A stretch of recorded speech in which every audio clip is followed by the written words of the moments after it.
esses recursos que nos permite manter essa conexão uns com os outros. Não é a conexão perfeita. Aliás, a conexão perfeita, essa nós só teremos no céu.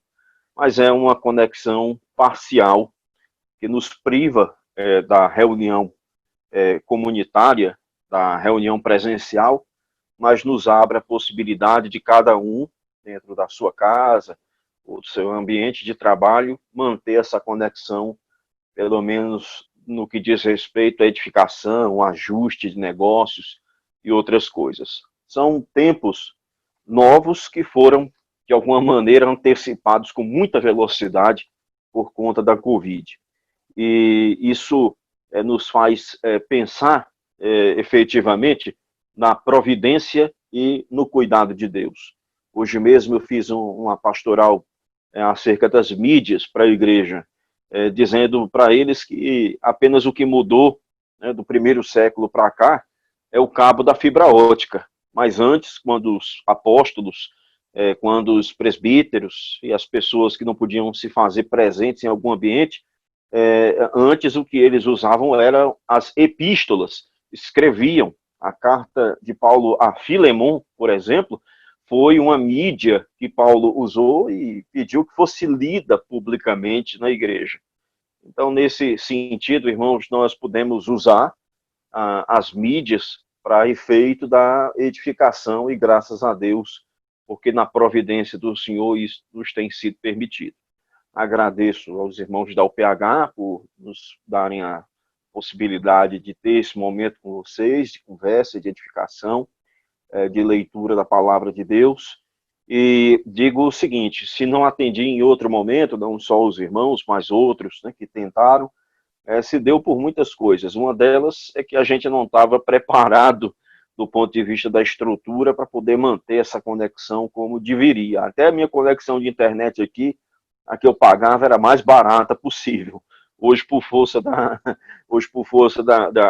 circunstâncias, a gente teve que fazer uma série de ajustes para poder funcionar e trabalhar até de casa aqui, e também da igreja.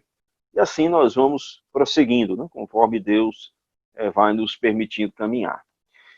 Providência. Providência foi o assunto que eu pedi que o Rabi me desse a oportunidade de poder falar com vocês nessa noite, olhando para os atos da providência de Deus do livro de Ruth. E dessa forma eu queria convidá-los a acompanhar a leitura de Ruth no capítulo de número 4, a partir do verso de número 13. A gente vai tentar sobrevoar o livro de Ruth, mas a princípio vamos ficar com a leitura do último ato, ou a conclusão do livro de Ruth. Ruth, capítulo 4, a partir do verso de número 13. Ruth dá a luz a Obed. Assim, tomou Boaz a Ruth e ela passou a ser sua mulher. Coabitou com ela e o Senhor lhe concedeu que concebesse e teve um filho. Então as mulheres disseram a Noemi: seja o Senhor bendito, que não deixou hoje de te dar um neto que será teu resgatador, e seja afamado em Israel o nome deste. Este será restaurador da tua vida, consolador na tua velhice, pois tua nora, que te ama, o deu à luz, e ela te é melhor do que 7 filhos. Noemi tomou o menino e o pôs no regaço, e entrou a cuidar dele. As vizinhas lhe deram o nome, dizendo: a Noemi nasceu um filho, e lhe chamaram Obed. Este é o pai de Jessé, pai de Davi. Irmãos, há muitas coisas na providência de Deus que não nos estão reveladas. O que nós podemos saber da providência do Senhor é aquilo que temos na palavra dele.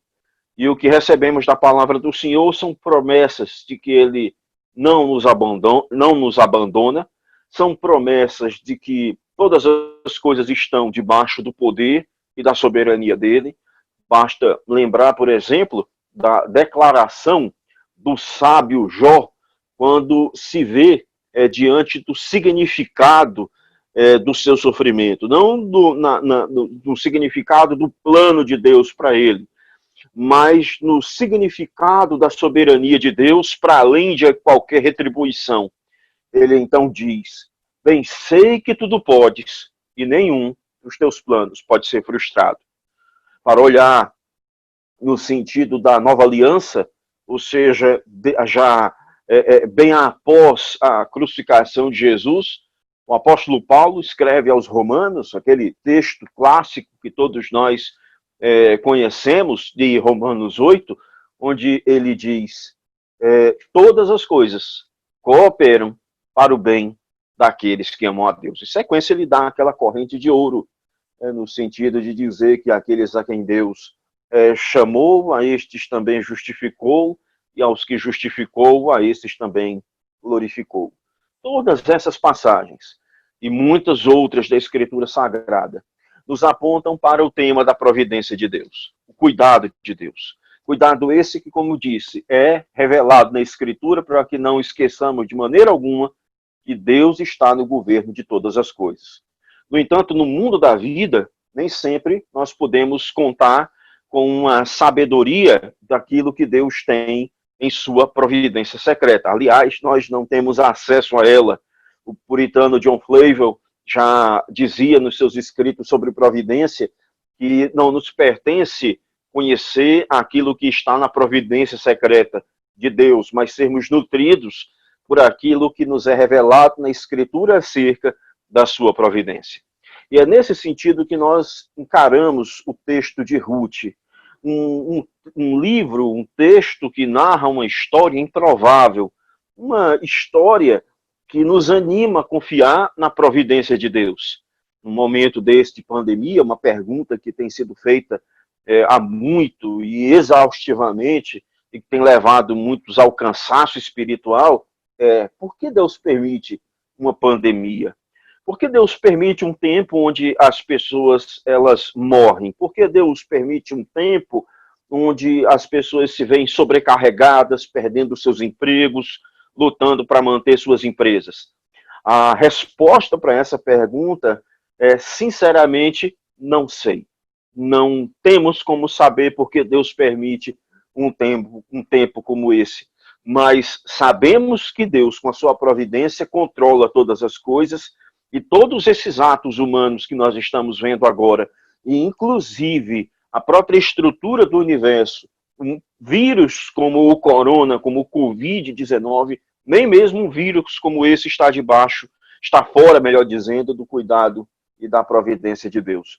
O texto de Ruth nos anima a perceber essa providência de Deus em tempos complicados, em tempos de escassez, em tempo em que as coisas tendem a transformar as pessoas em pessoas mais amargas, mais céticas, entristecidas e até mesmo deprimidas. Veja que esse texto, no capítulo 1, nos apresenta alguns personagens, nos apresenta Ruth e nos apresenta Noemi. Mas, claro, a primeira personagem, ou os primeiros personagens, tem muito mais a ver com Elimeleque, Noemi, seus filhos e suas noras. Ora, Elimeleque parte para a terra de Moabe, na perspectiva de que as coisas vão ser melhor ali. Partiu na perspectiva de que pudesse ter sucesso e pudesse ter uma vida, por assim dizer, melhor da que tinha antes. Esses eram os seus planos, esse era o seu projeto. Certamente ele organizou tudo para que as coisas pudessem acontecer dessa maneira. E até um certo momento, tudo transcorreu da maneira como seria normal numa família de pessoas criadas dentro do pacto e da aliança.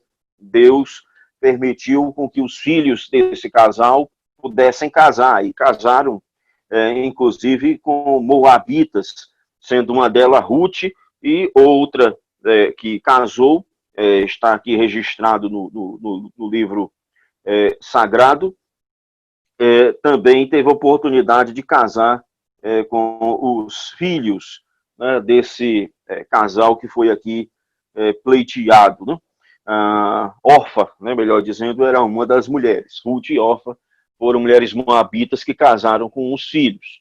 Porém, no meio disso tudo acontece um desastre. Há de se notar, queridos irmãos, que houve um tempo muito difícil em todos os sentidos, principalmente para mulheres, como Ruth e Noemi. Elas, primeiro, Noemi tem uma perda irreparável, ela perde o líder da casa, depois ela perde os filhos, e dentro desse ambiente há uma fome que se estabelece. E aí nós podemos pensar, por que que Deus permite essas coisas? Por que que o Senhor permite que essas coisas sobrevenham aos seus filhos? O texto de Ruth não nos traz nenhuma explicação, apenas mostra que mesmo pessoas que estão criadas dentro do pacto, dentro da aliança, dentro dos propósitos de Deus, se veem no mundo quebrado, porque assim é o mundo pós-queda. O mundo depois de Adão é um mundo onde a gente planta e colhe entre cardos e abrolhos, onde as mulheres dão à luz em meio a gemidos que foram multiplicados. O mundo é um lugar difícil de se viver.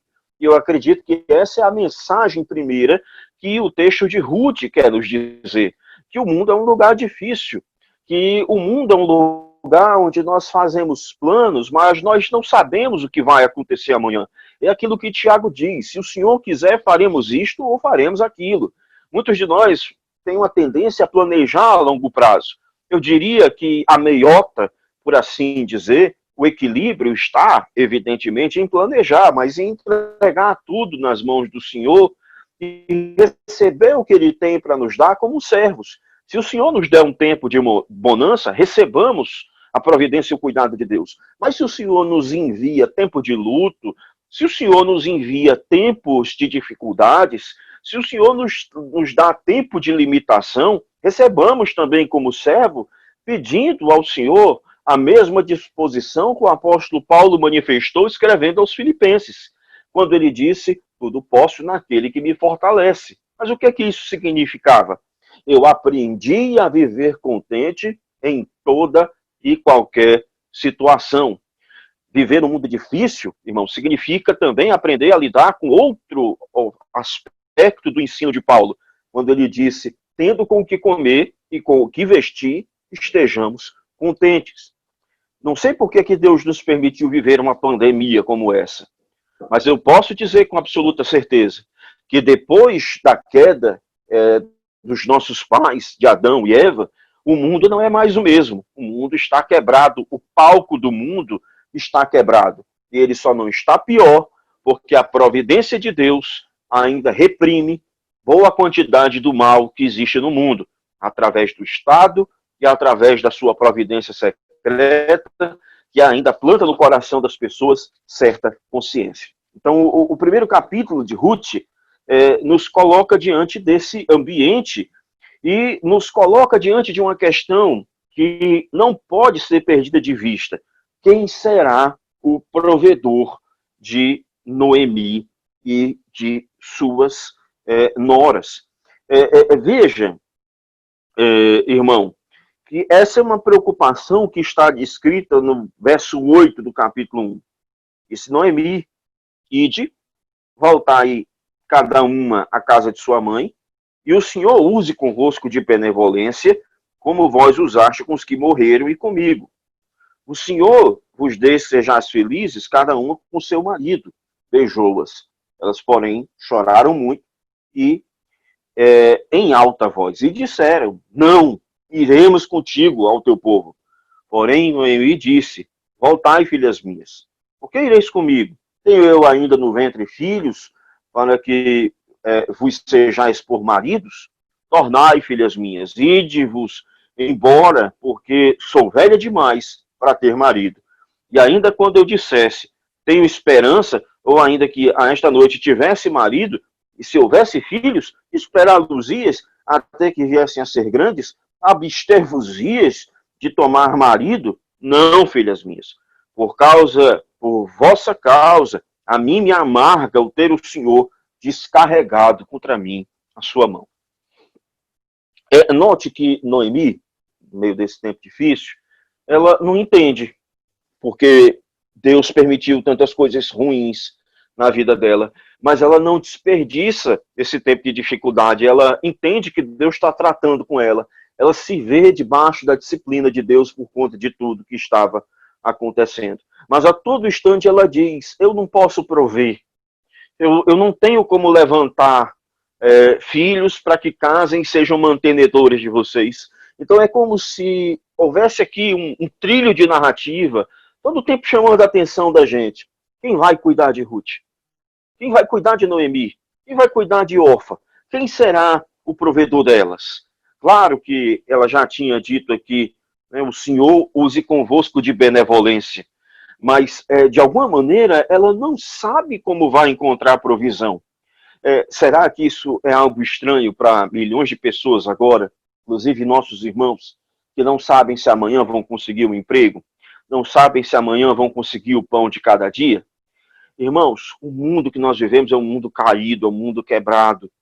E se não fosse por Covid, nós estaríamos sofrendo por outras coisas e por outras lutas e por outras dificuldades.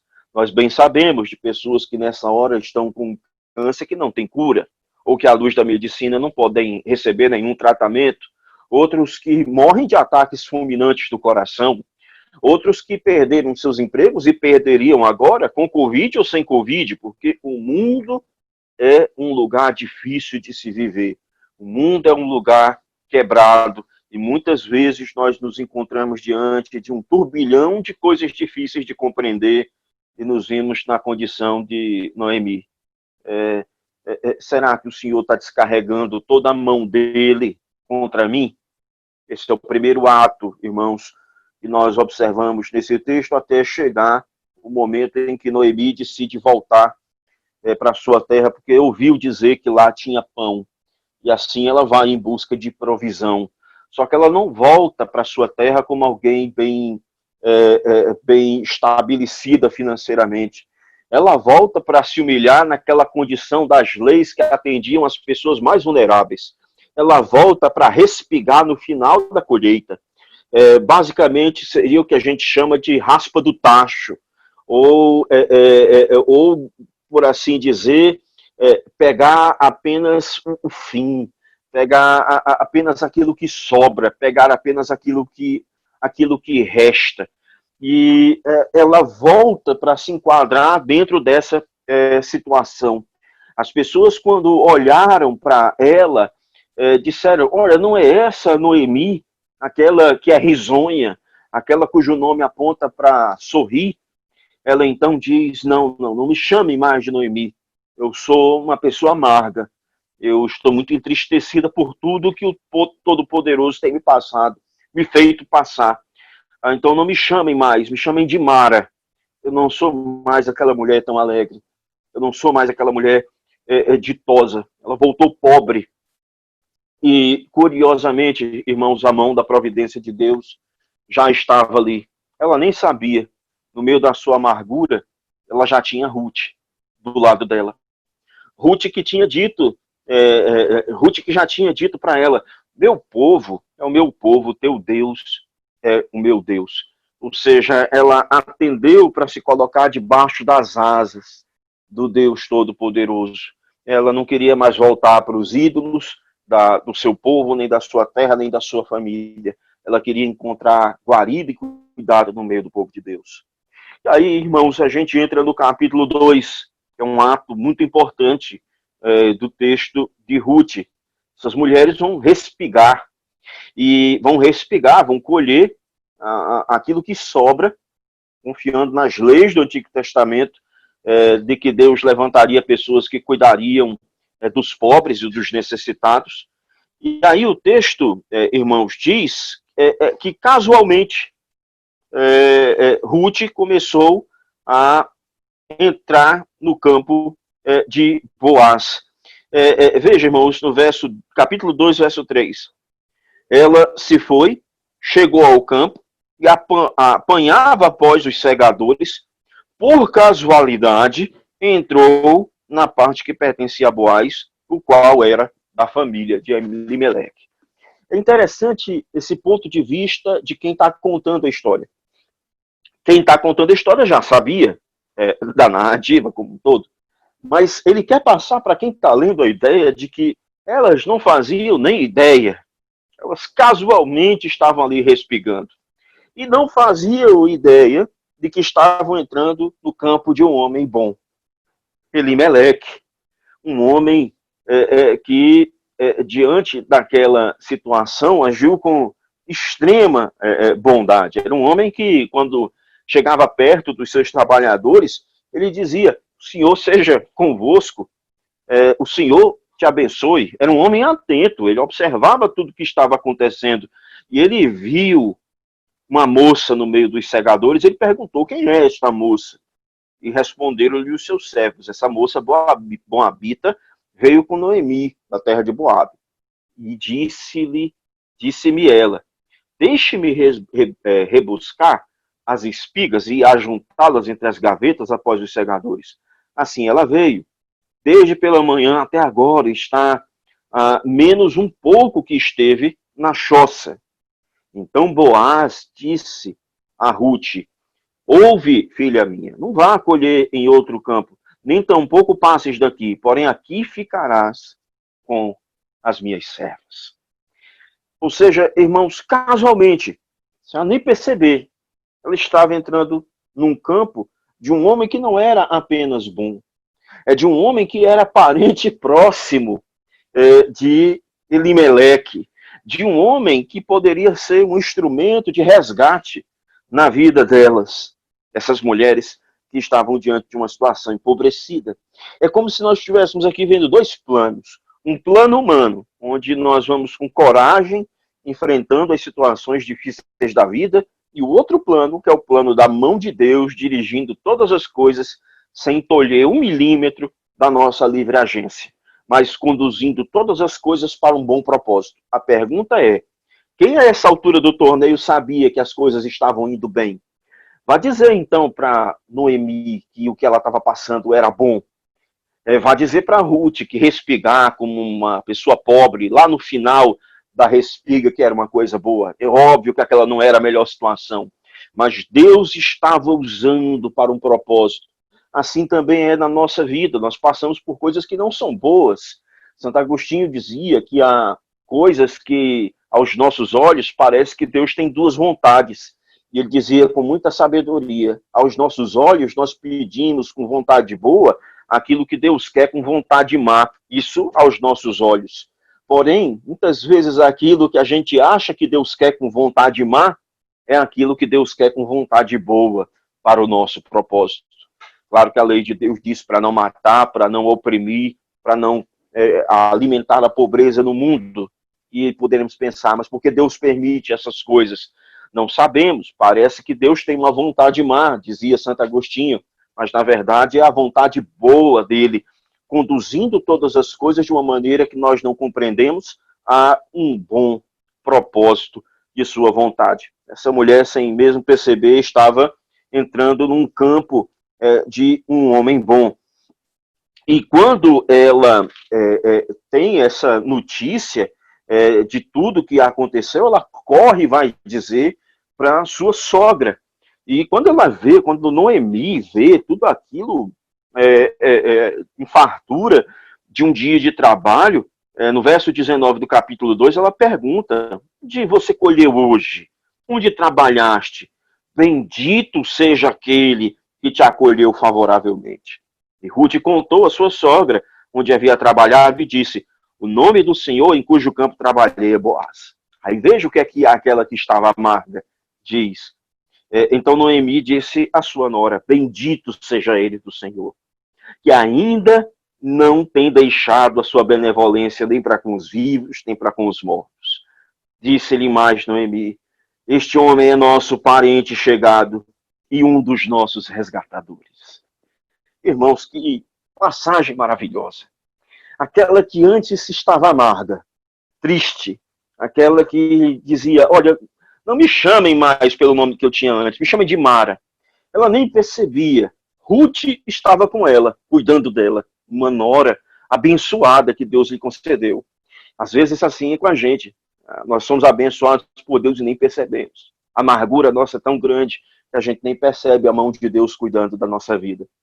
Mas chega uma hora, irmãos, quando tudo parece que está dando errado, a mão de Deus interfere, aí não tem como a gente abrir a boca com amargura. A gente faz da mesma forma como Noemi. Bendito seja o Senhor que não se esqueceu da nossa vida.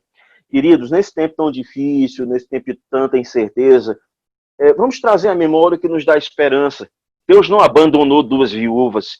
Deus não abandona o seu povo. Deus não deixa de ter seus propósitos de disciplina. Deus não nos blinda de passar por momentos difíceis. Mas em todas as coisas, Deus, com sua boa mão, cuida de nós. Lembrem do Salmo, quando diz: o choro pode durar uma noite, mas a alegria, ela vem pela manhã. Ou seja, por mais que a luta seja difícil, Deus, com a sua providência, não nos prova além daquilo que a gente pode suportar. Junto com a aprovação, ele também nos dá o escape. Agora veja, irmãos, a amarga agora se torna casamenteira de novo. Aí no capítulo 3, veja o que é que ela diz no verso de número 1. Disse-lhe Noemi, sua sogra: minha filha, não hei de eu buscar-te um lar para que seja feliz? Ora, irmãos, aqui ela está dizendo: olha, Ruth, eu vou dizer uma coisa para você. Vou arrumar um casamento para você. E é com Boaz. E eu vou te dizer exatamente o que é que você deve fazer. E aí ela, então, dá toda a instrução, todas as instruções de como Ruth deve fazer. E Ruth, discretamente, obediente, zelosa, cuidadosa, delicada, sem ser uma mulher vulgar, ela vai ao encontro de Boaz. E no verso de número 15 do capítulo 3 está escrito, aliás, desculpem, irmãos, no verso número 14. O verso número 14 do capítulo 3 diz que ficou-se, pois, deitada a seus pés até pela manhã e levantou-se antes que pudesse conhecer um ao outro, porque ele disse: não se saiba que veio mulher à eira. Ou seja, depois que eles conversaram, depois que eles entenderam que podiam construir uma relação amorosa, que eles poderiam constituir uma família e emplacar uma vida de felicidade dentro daquilo que é permitido por Deus, de forma muito discreta e santa, eles se separam e se consagram para o Senhor. E eu quero chamar a atenção aqui para que num tempo desse tão difícil, né, de coisas tão escassas, a gente entenda dois contrastes. Um contraste é de uma mulher, Noemi, que perdeu seu marido, de Ruth, que perdeu também o seu marido, e que estava respigando. E qual é o ideal de felicidade que elas têm? Note que o que Noemi diz é: porventura não hei eu te buscar um lar para que você seja feliz? Agora, olhe para Boaz. Boaz, um homem empreendedor, um homem responsável, um homem próspero, mas um homem que não tinha uma família. Um homem que ainda não tinha encontrado o verdadeiro amor. E aí a gente vê como Deus faz com que as coisas se encontrem de uma maneira santa e perfeita. Um homem que trabalhou a vida inteira, mas não tinha ainda encontrado uma pessoa com quem se casar, e duas mulheres que passaram por uma situação devastadora têm agora a chance de recomeçar a família. Não hei eu te de buscar um lar para que seja feliz, é a expressão que Noemi usa. E essa expressão que a gente deve considerar, irmãos, o que é felicidade na nossa vida? A gente pensa muitas vezes que felicidade é o que a gente pode comprar, felicidade é os lugares onde a gente pode passear, felicidade são as coisas que a gente pode consumir, são produtos, são os sabores. Não que essas coisas em si sejam ruins, né? Memórias, enfim, mas não é isso. Quando a gente olha para a Bíblia, felicidade é uma coisa muito simples. Felicidade é temer a Deus, em primeiro lugar. O Todo-Poderoso vai ser benevolente com vocês, como vocês foram com os meus filhos. Isso é felicidade. O Todo-Poderoso não se esqueceu, nem dos vivos e nem dos mortos. Então isso é felicidade, é temer a Deus, é esperar na providência e no cuidado de Deus. Felicidade, irmãos, é trabalhar, mesmo com o pouco que Deus nos dá, ter com o que se alimentar. Quando Noemi quando Ruth chega com os feixes, Noemi diz, bendito seja Deus, onde foi que você conseguiu essa porção de pão para hoje? Felicidade é constituir família. Boaz, grato, porque essa moça não desprezou ele, porque ele tinha idade. Ser feliz e ter família, irmãos, é entender que aquilo que o Senhor nos chama, casar, ter filhos, esses são os momentos de felicidade que nós não podemos perder de vista e que, pela providência de Deus, Ele nos envia. Nesse tempo de pandemia, eu creio que todos nós pensamos de alguma maneira que poderia ser a nossa hora de encarar a morte. Eu volto a dizer, sem pandemia ou com pandemia, todos nós deveríamos pensar nisso, porque nós somos apenas pó. Nossa estrutura é essa, a gente pode partir a qualquer momento.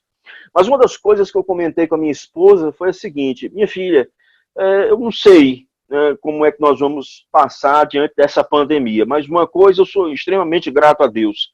Casei com você, a mulher que eu sempre amei, desde a minha adolescência. Deus me deu filhos lindos, maravilhosos, que não me dão trabalho em nada, e não tem faltado o pão de cada dia. E acima de tudo, se nós partimos, nós vamos descansar no Senhor. Irmãos, para quê? Mais do que isso? Para que mais do que esse horizonte de felicidade que o Senhor nos dá? É só peso para quem procura felicidade para além dessas coisas. A narrativa de Ruth, ela não calibra apenas o nosso senso da providência de Deus, mas o nosso senso de contentamento com as porções que Deus nos dá. O Senhor não nos prova além daquilo que nós podemos suportar. Junto com a aprovação, Ele também nos dá o escape. Aí, irmãos, nós chegamos ao casamento, ao belo casamento que está no capítulo 4. Tinha um problema nesse casamento, porque na linha na linha dos resgatadores, Boaz não era o primeiro. E ele fez tudo conforme a lei, tudo conforme os costumes, tudo conforme a tradição. Então, o primeiro resgatador desiste. Quando ele desiste, então ele convoca os anciões da região e toma, então, Ruth como a sua mulher e promete cuidar dela. É uma reunião tão abençoada que as pessoas que testemunharam desejaram a melhor sorte possível para esse casal, desejando, inclusive, que Ruth fosse uma mulher e acontecesse da história dela o mesmo que aconteceu com as mulheres dos patriarcas, Raquel e Lia. E Boaz também, eles desejavam coisas maravilhosas. Ate valorosamente em Efrata e faz o teu nome afamado em Belém. E aí, irmãos, nós chegamos naquele texto que nós lemos de princípio, né? É que desse matrimônio nasce um menino. E Noemi fica tão empolgada com tudo que está acontecendo que ela pega o menino, ela baba o menino, ela caduca o menino, como a gente diz aqui no Ceará. E aí o narrador nos chega com uma lição maravilhosa. Ele nos deixa um recado no verso 17. As vizinhas lhe deram um nome, dizendo: a Noemi nasceu um filho. Lhe chamaram Obed. Este é o pai de Jessé, pai de Davi. Há um detalhe que eu deixei para falar por último. O livro de Ruth, ele acontece exatamente no período dos juízes. E o período dos juízes foi um período tumultuado. Quem não lembra daquela frase marcante do livro de Juízes? Do livro de Juízes, cada um fazia o que bem entendia, porque não havia rei em Israel. E aí, na sequência canônica, na sequência de um livro para o outro, aparece então Ruth. E debaixo da misericórdia do Senhor, Deus, usando da sua providência, ele vai conduzindo todas as coisas. Fome, luto, morte, trabalho, casualidade, quando uma mulher entra casualmente num campo. Tudo isso vai culminando, não apenas para uma micro-história de um casamento, mas para uma história maior, uma história de redenção. Deus, quando no meio dos juízes falhava o povo levantava juízes redentores. Porém, o Senhor tinha um plano maior. Ele levantou um rei para ser o resgatador de Israel. Davi aparece como um rei para pacificar o reino, para ser um tipo de alguém maior que ele, para ser um tipo de Jesus. Jesus é o nosso resgatador. Jesus é aquele que cobre a nossa vergonha. Jesus é aquele que nos dá o pão da vida para nos alimentar. Jesus é aquele que nos dá descanso. Ele é o nosso rei. Ele abre para nós um lugar de descanso, de perdão e de paz. Irmãos, num tempo como esse, lembremos dessas histórias preciosas desse texto de Ruth. Não sabemos porque Deus permite que uma pandemia como essa acometa o mundo, mas nós sabemos que o mundo é quebrado, sabemos que Deus levantou um redentor, que é Jesus, e sabemos que ele vai restaurar todas as coisas. E há de chegar um dia em que não haverá mais coronavírus, e Deus vai enxugar dos nossos olhos toda lágrima. Que Deus tenha misericórdia